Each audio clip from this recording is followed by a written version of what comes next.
Solicitor General to Comelec, don't make Rappler to have the monopoly of truths.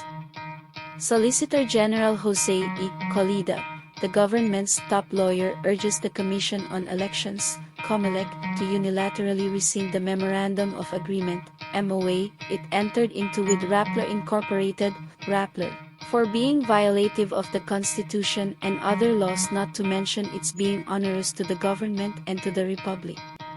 Comelec inked a partnership with Rappler on February 24, 2022 for fact-checking, poll-related content, production, and voter awareness promotion during the election season. Solicitor General Calida that the provisions of the MOA will unwittingly grant Rappler, a foreign-funded entity, the monopoly of truths arising from its claimed accreditation from international entities. Comelec's MOA with Rappler violates the Constitution and relevant laws. On January 15, 2018, the Securities and Exchange Commission revoked Rappler's Certificate of Incorporation, in effect, its license to operate for violating the Constitution PD No. 1018 and the Anti-Dummy Law. Rappler does not have the legal personality to perform any corporate act, let alone enter into a MOA with the Comelec for the upcoming 2022 elections. The absence of essential element of consent on the part of Rappler renders the MOA void. Even assuming that Rappler is still an existing corporate entity, it is subject to the foreign equity restriction under the Constitution. Thus, the MOA contravenes this constitutional limitation and the proscription against foreign participation in the conduct of elections. The MOA's provisions are also problematic for encroaching the Comelec's power and rights. Under the MOA, the Comelec's power to decide all questions affecting elections is essentially being co-shared with a Rappler's purported civic engagement arm, MOVE-PH, as the extent of the latter's assistance was neither delineated nor specified.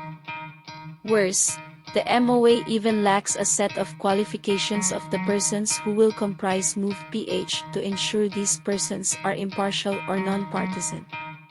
Certain intellectual property rights were also granted to Rappler as the MOA authorized Rappler to produce a bi-monthly primetime show for election-related information and co-produced the Radio Comelec podcast show.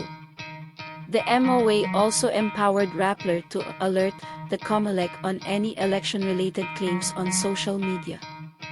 This presupposes that Rappler will determine what is deemed a false, misleading, and harmful information absent any delineated guidelines on what constitutes such. Rappler is also permitted to establish Vote-PH microsite, a mobile-friendly section in its website that will contain information on the electoral process, candidates and their platforms, among others. Curiously, there is nothing in the MOA that states that the Comelec shall first vet and review the information about a candidate that Rappler will post in the microsite. This grants Rappler an unbridled discretion on what information it may post regarding a candidate. Rappler is also given access to confidential data of registered voters. Considering that the Comelec will personal data with Rappler, a data-sharing agreement should have been executed under the National Privacy Commission Circular No. 16-02. Rappler's previous history of disseminating unverified, and sometimes false claims also render it unfit for the fundamental purpose envisioned under the MOA. Most importantly, Rappler is incapable of fulfilling its obligation of the MOA in light of recent distributed denial of service (DDoS) attacks on its entire system, which shows its extreme vulnerability to data breaches.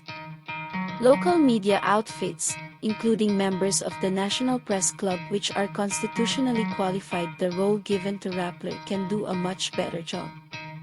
Solicitor Calida asserted that if Rappler goes to implement the MOA, the credibility of the 2022 elections will be in shatters. The OSG with its statutory council has urged the Comelec to rescind the MOA within 5 days, or until March 4, 2022. Otherwise, the OSG as the people's lawyer, may have to file the necessary case in court to declare the nullity of the MOA by March 7, 2020.